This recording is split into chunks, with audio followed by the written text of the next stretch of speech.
home, auto, business insurance. Welcome to A Little Off Center. I'm just kidding. Welcome to Insurance is Sexy with Dakota and Terry. Yeah. That should be, sometimes it's a title and then it's the parentheses. The subtitle? Yes. We should make that subtitle season 3. A Little Off Center. Yes. Listen, if there was anything that was truth in advertising, it would be that this show can be a little off center. I say subtitle. Yes. Subtitle. All right. We should get people to vote on it. Season 3? Yeah. Season 3. Or suggest their own, right? Yes. If we had a subtitle, what would it be? I like that. Yes. Insurance is sexy, but Terry isn't. Insurance is sexy. What's your movie review this week? We always talking about movies, like everything we watch. We were talking about comedians before we came on. So, who's your favorite comedian, people? Just give us an idea of what you like. What show have you watched? I don't know my favorite. Because I like comedians like that do stand-up, but I also like different comedians on TV that work, they work differently. They work in movies differently, so. That's fair. Stand-up comedian, right? Yeah. Has to do a set or a show. Right. Something you've seen. And maybe it's not even your favorite comedian, just but something recently. like that Eddie Murphy Delirious. That stuff is still that's funny, classic. right? That's it's still funny. I saw one recently that I thought was funny that I am pretty sure a lot of people don't know who the person is, but he's been around for probably 25 years. So David Chappelle's starting a new showcase, and the guy's name is Earthquake. He is hilarious. He's a big dude. The whole special, I never stopped laughing. Really? He definitely not my favorite, but I was just so surprised to that was his very first. He's been doing comedy for 25 years. Okay. But you know who I really like? She do a lot of specials. That little bitty small Asian lady, and I don't know her name. Okay. I know who you're talking about, but I don't know. I can't recall her is name either. Hilarious. But I think she did like 2 specials pregnant. Okay. She is so funny. Oh my gosh, she is so funny. And she did a movie, Always Be My Maybe. Always Be My Maybe. That was so good. Okay, so we can find her by that. Yes. Okay. Always Be My Maybe. She is very funny. I like her specials. I always watch them when I see them about to come out. I watched a comedian the other day, and he was a little person, right? He was like just over 4 foot tall. Oh, he was serious. I thought I didn't know what he was going to do. No. Okay, I don't know, midget, dwarf, little person. Short. He was not a full size. He was fun size. In fact, that was the name of the show, was Fun Size. And his name was Brad Williams. And I guess when you're a little person, you have the political correct cuffs taken off you a little bit. Yeah, a little bit. Right? Because you're equal opportunity. Now you can make fun of everybody. I guess. Tall, black, white, short, fat, doesn't matter. What did he say? What didn't he say? I wrote his name down, so I'm going to check him out. It was ridiculous. Yeah, definitely watch that. I'm going to check that out. This started because of George Carlin. We were talking about there being a special that Jamie saw on HBO, a documentary. Yeah. George Carlin. Excellent documentary. And I know who he was. That's right. But not by name. And you know who made the documentary? She might have identified him. I don't know. Judd Apatow made the documentary, and it is so good. Nice. So good. I'm gonna check it out. We have HBO Max at home, so I'll be taking a look at that. HBO Max. We got it with the cell phone or something. I don't even know. I'm like, whatever. Although I'm glad we have HBO Max. Yeah. One last TV show thing, because I finally started watching The West Wing. That is so good. I'd never watched this show before. We watch too much television. But I feel like I don't. I really don't watch a lot. I really don't spend my time watching a lot of television. I binge watch is what I do. Yeah. So if I'm watching something, I could watch, if it's 7 episodes, when I get home, I'm going to watch 30 minutes. And I just keep watching it till I'm done. So it feel like, okay, let's say the show been on for 7 years. No, I didn't watch it for 7 years. I watched it for 7 days. So I just kept, I just watched it like in a short span of time. That's how I like to watch shows. I like to binge watch shows. Yeah, because I don't watch TV every day. Obi-Wan Kenobi just came out on Disney Plus. Yep. And they did 2 episodes on the release day. Okay. But now you gotta wait a week, and then you gotta wait, and I'm like, what is it, 1987? Why I gotta wait, man? Because they building up that anticipation. That's like The Staircase on HBO. Like they gave you 3 episodes when it first dropped, and then you have to wait. I watched it all together. See, I didn't have to wait. I didn't see the 3. How did you do that? Because I waited till it was over. Yeah, but yeah, I just waited till it was over. I just literally don't.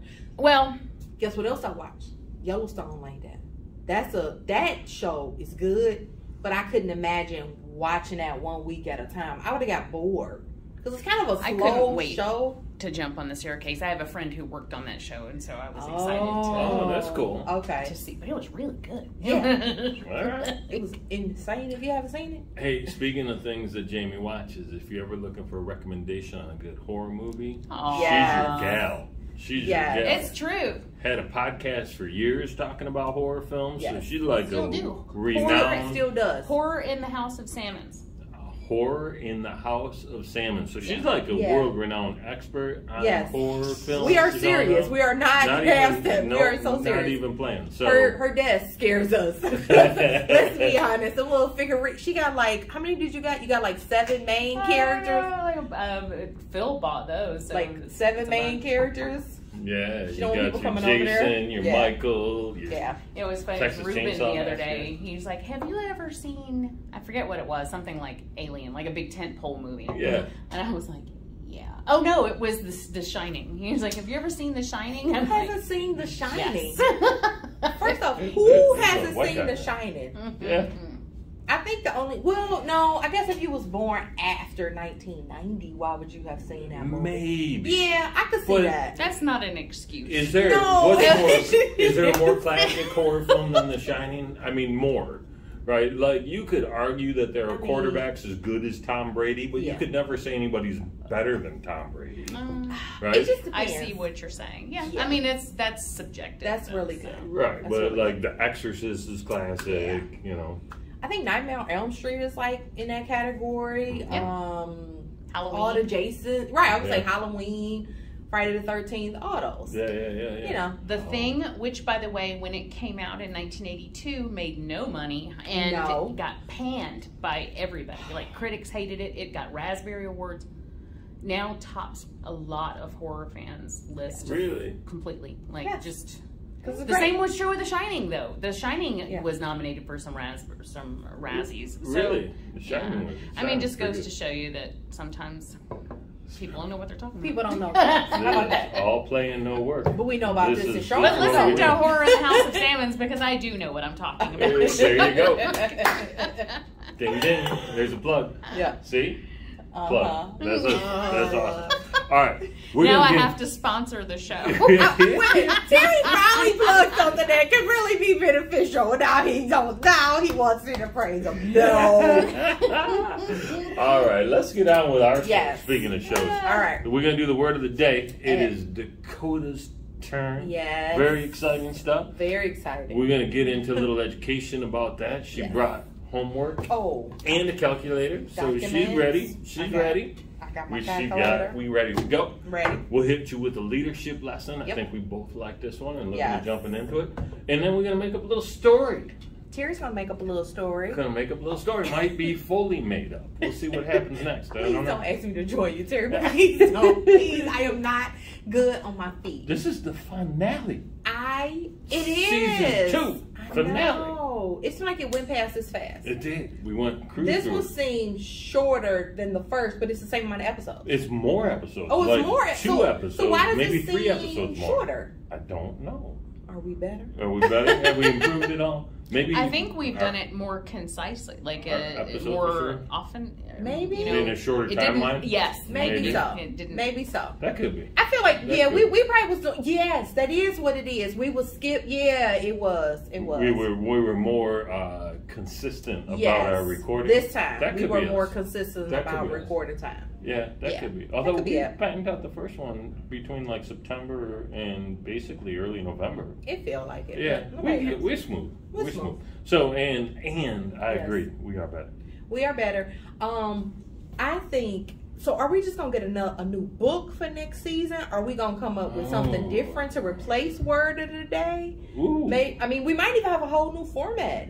We could think of a new format. We could think of a new format. I like the word of the day, but we are literally on the last letter in the alphabet. Now, there were other letters in the alphabet that had multiple choices for good words, But there were letters in the alphabet, like let's say Q. Yeah. That had one word. Right. Or what was? Or they had like limited options. Yeah. Most J was very 5. short. Even the one we in now only got 7. Yeah. So we'll figure it out. We'll figure it out. We're gonna get together. We're gonna revamp. We're gonna make it bigger, better, smarter, and sexier. Are we gonna plan? Terry, I don't know. We might plan. I can see it happening. Okay, we'll plan. I'm plan friendly these days. Well, I am honored to do the last word. I'm gonna tell you that. I like that because Terry let ladies go first most of the time. I had to relinquish control for this one. He had to. Is it? So it is a W word. It is the last letter in this particular book. So we went with waiver. Good choice. Very short. The intentional relinquishment of a known right. Like, that doesn't seem like it's that associated with insurance, but trust me, it definitely is. Because as the insured, which is always the client or the customer, you have rights that automatically apply to you. Most of the time, you are given the benefit of the doubt or the discretion in the situation, which most people think is the insurance company has the upper hand in the situation. Actually, it's the opposite. Really? Because it's not your responsibility as the customer to know things. It's our responsibility to explain things to you. It's like tie goes to the runner in baseball. Oh, right? See, yeah. I never knew that. That's I heard that term before, but I didn't know what that meant. Yeah, that's what it means. There it goes. Like, tie goes to the runner. Tie goes to the runner. And it's kind of like that. In this situation, tie goes to the insured. I like that. Tie goes to the insured. And what they mean by intentionally knowing what you are relinquishing is that after you tell us something that, oh yeah, I want to do this because of X, Y, Z. What we do is it's our responsibility to explain to you what that entails. What will happen after your request is granted? You want this, but then now we need to let you know all the consequences that come behind it. Just all the consequences. So I put a few little sheets. Normally, when you relinquish it, the insurance company makes you sign. Because it's not just a verbal, like, okay, we believe you. We know you don't want that coverage, but put it on the dotted line. That's right. These documents use for people. That's what they're using them for. This is exactly what they're using them for. Well, and most insurance companies have calls recorded, right? So there's definitive proof of what you agreed to, but the extra step of signing it, exactly, it means there is no lack of clarity. No. You intentionally relinquish your rights. So no rights. So this is something really simple. Some particular insurance companies, they charge you a fee for having a trampoline. And the reason being is that that's a big exposure. They have, just meaning that they have multiple losses within that risk factor. Like, you got a trampoline, it's more than likely you will have this type of loss. Because little Jimmy from across the street going to come over and bounce on it. You're going to bounce on it too hard, break his little arm. Now all of a sudden you got a casualty suit. There you go. Yeah. So what we do is say you pay the charge for having it, or if you willingly want to keep it, but you don't want to pay that surcharge, you want to exclude all liability that could be associated with it. So what do? In bold, all liability and medical payments coverage will be excluded when injuries result from any person using, mounting, or dismounting a trampoline. Literally, I mean, it's other verbiages, but that's the bulk of it. You sign it, you date it. You saying from this day moving forward, I know that's the situation.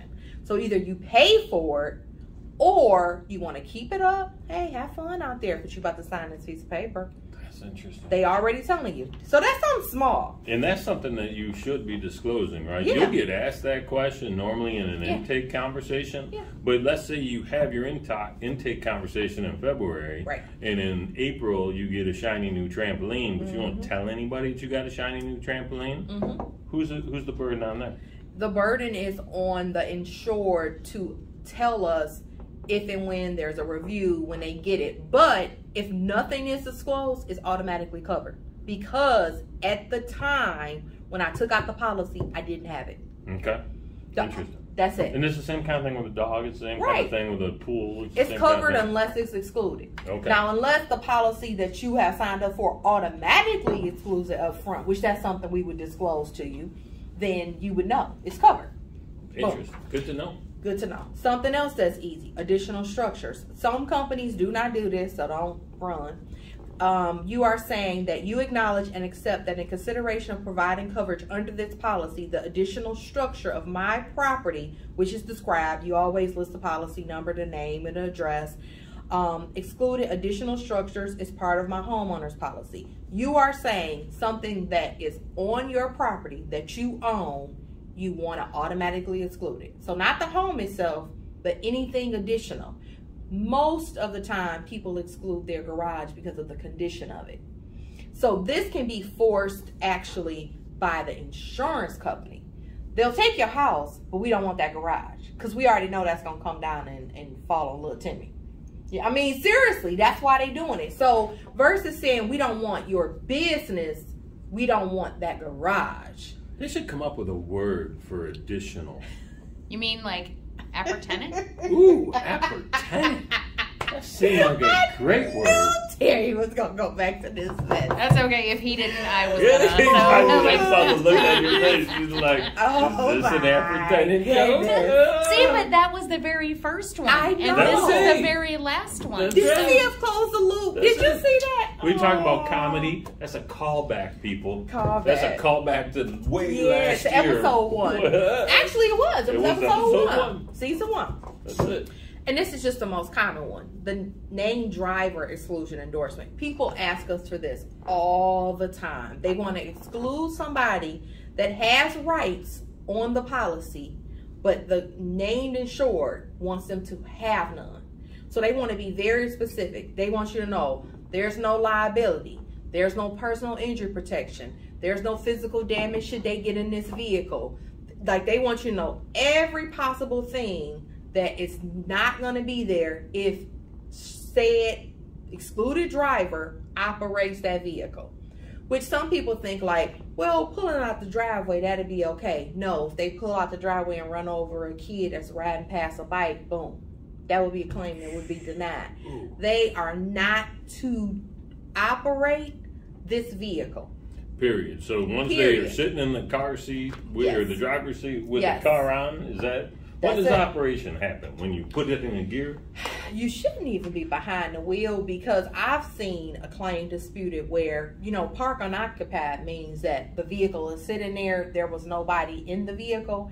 Have you ever sat in your car but it wasn't on? Like, you literally had the keys somewhere else. You might have even been reading a book, or I know, prime example. Lunch. I was about to say that. Some people just sit out their car on breaks. People waiting for their kids after activities. Yeah. You sit in your car with your car off. You're not going to sit in your car for 30, 45, let's say it's a 30, say it's a 30-minute practice. $4.77. No, I mean, just cut the car off. I just sit there and wait it. Technically, is your car parked unoccupied? No, because it is occupied, but it's not being driven. So I've seen that case where, they try to get technical with you, but that's technically not occupied.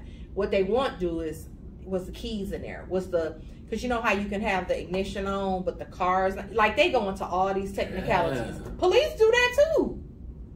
When you sitting in your car and they say, was your car on, or were you just sitting there, or you don't even supposed to be in a driver's seat, you're supposed to be in a passenger seat.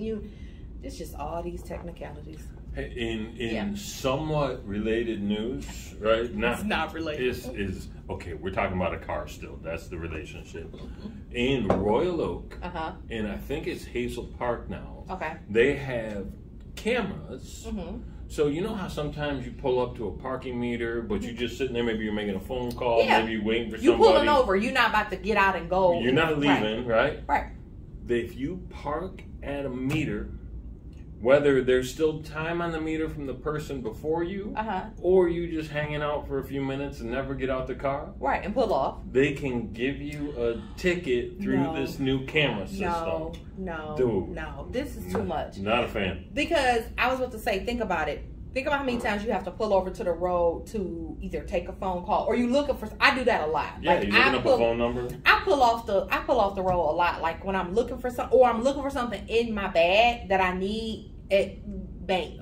I'm the only person in the world to go to the bank in this office. Like if I need something, I know they tease me every time. I be like, all right, guys, I'm going to the bank. They be like, bank? What are you doing at the bank? But like if I need to slip or to check, whatever, my car, whatever, I might pull over so I'm not, fumbling in the line because I know I don't know where it's at. So, but that's insane that they're going to charge you for just pulling over. They'll do anything to make a buck. Yeah. Oh. Trifling. Man, can't get away with nothing. Can't get away with nothing. No. So I want to say one last thing about the exclusions. Majority of the time, you will actually end up paying a lower premium when you do an exclusion. There is a case where you can pay more for having an exclusion. They charge you for the exclusion? They will. Ooh. So, sometimes keeping that in mind. Some people think that it's a premium savings thing. They're like, oh, I'm just going to have this. Like if you choosing to, oh, I'm just going to do this and I think I'm going to save something. And then the reverse happens to you. It's a higher premium to do that. That's amazing. I didn't see that coming. I think the deterrent is because the likelihood of this thing happening that you're trying to exclude is greater than it not happening. And it's normally if it's your spouse, so say a driver, it's your spouse, or they're the owner of the vehicle, or they just relative related, just something, or their prior driving history. Let's say if they constantly get in accidents, whatever, it's more likelihood that something will happen. So to deter you from excluding the person, they'll actually charge you. It's a deterrent. So because they want their money. Well, and I think in that situation, there's a thought process behind that. Like, so are you excluding them because they're not driving anymore, or are you excluding them because their bad driving record is costing you a lot of money? Exactly. So it's like some people, it's like it's not 93 stuff. 90. Right, that's 93 over there. And it's not the insurance company's responsibility to think for every customer. They just using the masses, so they just make a blanket rule. Because people are like, "Oh, I'm telling the truth. Oh, I believe you, baby. Here you go, sign this paper." Like I believe you. I get it. It's not we think you are being deceptive, but because these things are only in place. There is a history of it. Exactly, so and it's not large numbers. It's not like exactly. Your history. See. 79 coming up, baby. Yeah. We're still in the 70s, kids. So, that's it. We thought that was interesting. That is interesting. I didn't see that coming. Jamie almost did it again. He almost did it again. It was like, I was ready. I was ready to roll. I was ready. I was ready. I like it. Oh. All right. Okay. That's some interesting stuff. So I'm impressed that we could take a 7-word definition and stretch that into 15 minutes worth of content. When you got when you got papers and calculators ready to, you ready? I'm gonna be prepared every time. Next time. That's what's up. We planning. All right. Leadership lesson. Right. So how do you shorten the distance from where you are to where you want to go? Mm-hmm. One of the best ways I've come across is model the behavior of the people that are already there. Mm-hmm. Now, you can do this in a couple of different ways. You can form a formal mentor-mentee relationship where you're meeting on a weekly or monthly basis in person or over the phone or in Zoom or what have you. But you're actually sharing stories, you're asking questions, you're getting ideas from them, and occasionally you're giving ideas to them as well. Or the other one that Dakota and I were talking about a little bit before is you can be mentored by people that you've never met. Yeah. One great way, fancy book learning, right? Authors. Yes. Especially smart ones that know things that you want to know. Mm-hmm. You can take that mentor ideal from it and apply what they share into your way of working. But if you want to shorten that curve, the single best way to get there is to find someone who's already there. And most people, if asked for help, right, will help if you're diligent, if you're committed, if you seem like you're going to take the help and apply it, because there's nothing worse than giving somebody some help and then watching them do nothing with it. Or just in general, you have to value other people's time. You have to value your own before you'll ever value somebody else's, right? And but that's a different story. That's my thing. It's like I always feel like I always tell people that all the time. I appreciate your time and effort. Like if you've done anything that required your time or like just a little bit of, I always tell people I'm grateful for their time. Always. I love that. I use that as a closing quite frequently, especially if someone shared some thoughts, right? Or some wisdom. You right? do that, Terry. I appreciate your time and the thoughts you shared. I know. Right? Because it took them some time to put those thoughts on wax, right? And it took them, you know, obviously some time to learn those thoughts.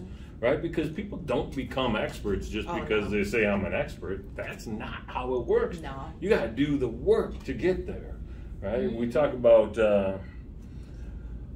what's the crazy hair? Malcolm Gladwell. Malcolm is the crazy haired fella that I was thinking of. He talked about it takes 10,000 hours to become an expert in something. Right? That's a known fact. If you do the math, we work 2,080 hours a year. That's 5 years of time before you get to be an expert. Right? So that's all day, every day. That's some work, right? It's not an overnight thing. So you didn't. We knew you bringing it up. Well, it's like when people ask artists why they charge so much for what they do. It's not just the time. It is the time that they're putting into it then, but it's not just that. It's also the time that they have invested into becoming the professional that they are. And the reason that you are going to them to purchase whatever product it is they have or service. I was such a fan. So, you know. But as far as following in footsteps, I've tried to do that with Phil, and he keeps looking at me funny. I think the last thing I want to put on that is that you will find an actual surprising reaction when you say when you ask somebody for the ask. They actually are so humble and so like, who, me? It's like most people, obviously, unless they got such like a big stature, they don't see themselves in the same light that you might see them in. That's true. So like that can be very humbling. I asked what I viewed as a colleague. She wasn't like she was over me or any capacity, which in her realm, this lady was doing it. Okay, first off, she was doing it.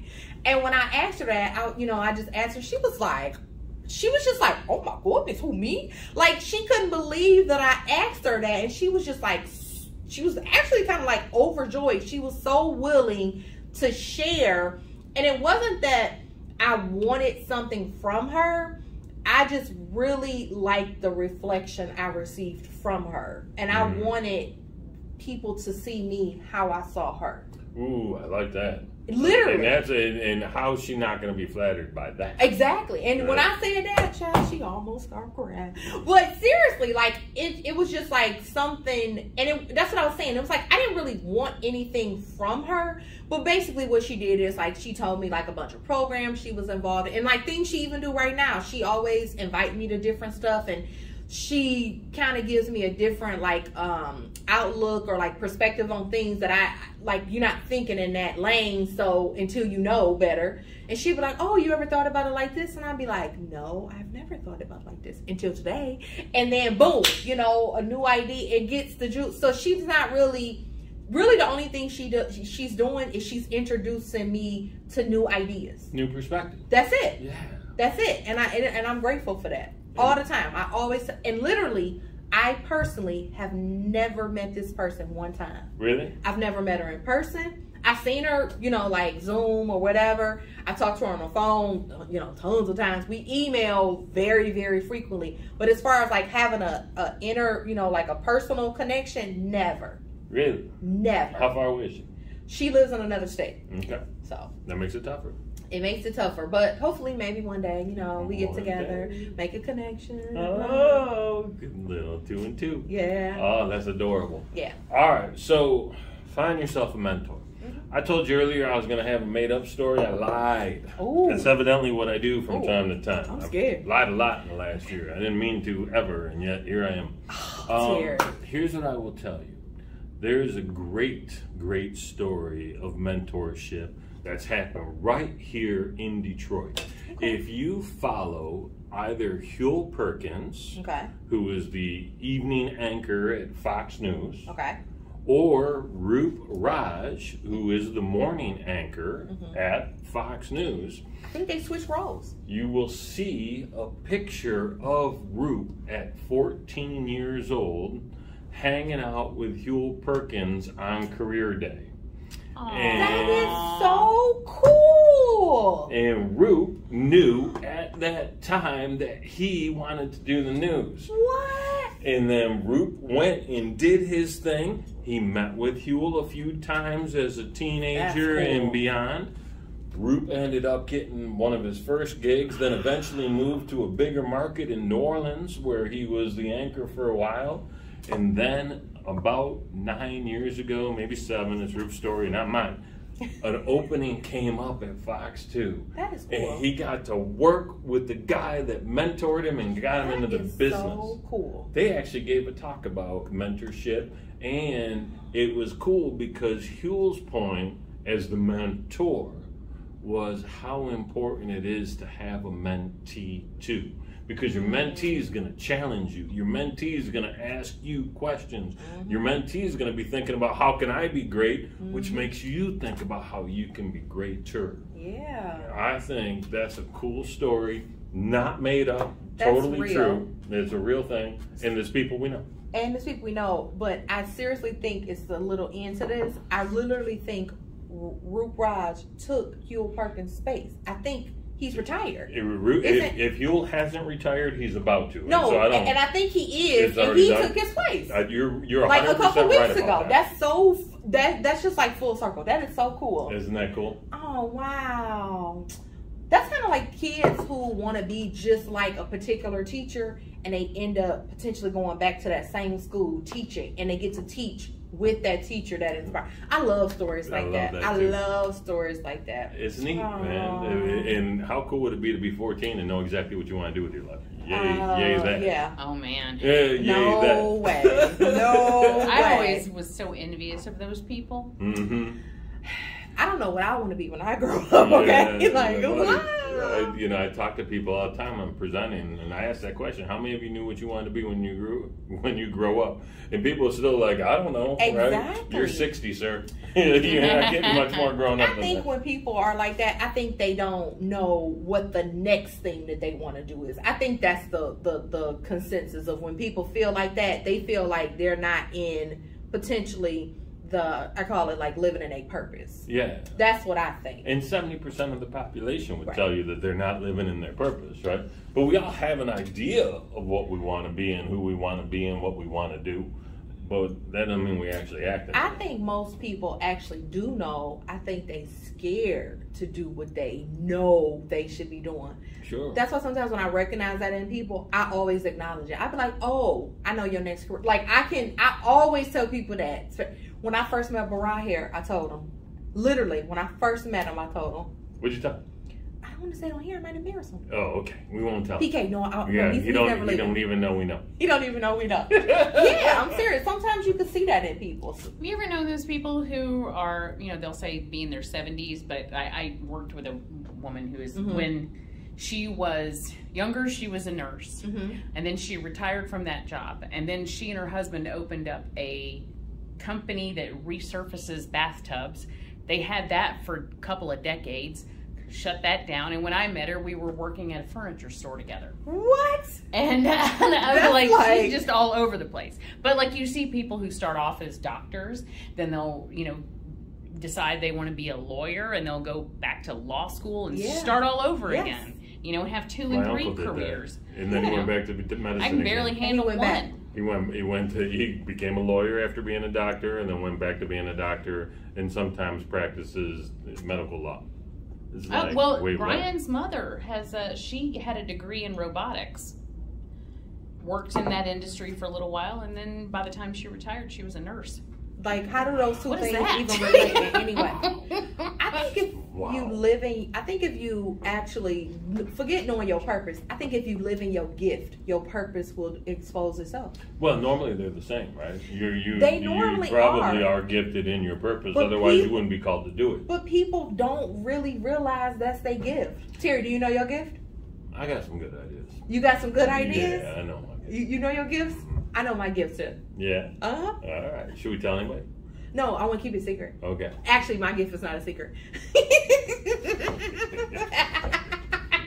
My gift is hosting Insurance is Sexy with you. That's my gift. What? Seriously, what do you think? I'll tell you one of my gifts if you tell me one of yours. Probably my greatest strength and gift is synthesizing information. Whether or not I can actually say it, totally different story. But the ability of taking complex ideas, justing it down, and making it relatable to whoever I'm talking to is a gift. First off, this is why we both are mavericks. Guess what I was going to say my gift was? Tell me. The gift of communication. See? I'm telling you, we kindred spirits. Mm-hmm. I think we know. They know. I'm gonna ask my daddy. Listen, this right here, I'm telling you. Oh my God, I was gonna say that. I'm serious. That's exactly what I was gonna say. It is for sure. Yeah. No, you're very good at it. You're very good at it. If you ever get an email from Dakota, you will enjoy it. I promise you. Oh, the bullet points. She's like, I gotta shorten this up. Christina died every time I send an email. She'd be like, Dakota, did you just say all that? I'm like, I didn't want them to respond. I wanted to give an email that didn't require a rebuttal. That's it. I don't want a rebuttal. You do not need to hear from us anymore. This is it. I've closed it, sir. You go, sir. I've closed this. This issue is resolved. All right. What's the sexiest pose we got? Sexiest? Ooh, child. They ain't ready. Yeah. It's a PG show. That's right. It's exactly. This is a PG show. They ain't ready for it. And this is the season finale. This is. I know. This is. Are we sad? It's like bittersweet. I was thinking that. Like, I kind of feel sad. Do you feel a little sad? Yeah. I'm not even sure when we're going to start season 3. Yeah, we don't know. Might be 2 weeks, you know. Might be 2 months. Nobody knows. We need a break too. We need a vacation. It is summertime. It is summertime. I was going to start the whole conversation with summer, but we got in a whole comedian. Or we can edit it. No. We might need to. Yeah, haven't been great about that. Yeah. All right, so you don't have glasses, so you can't. I don't have. If I had, I could do my fake glasses. You can pull out these my fake glasses. My fake glasses. My fake glasses. Mm-hmm.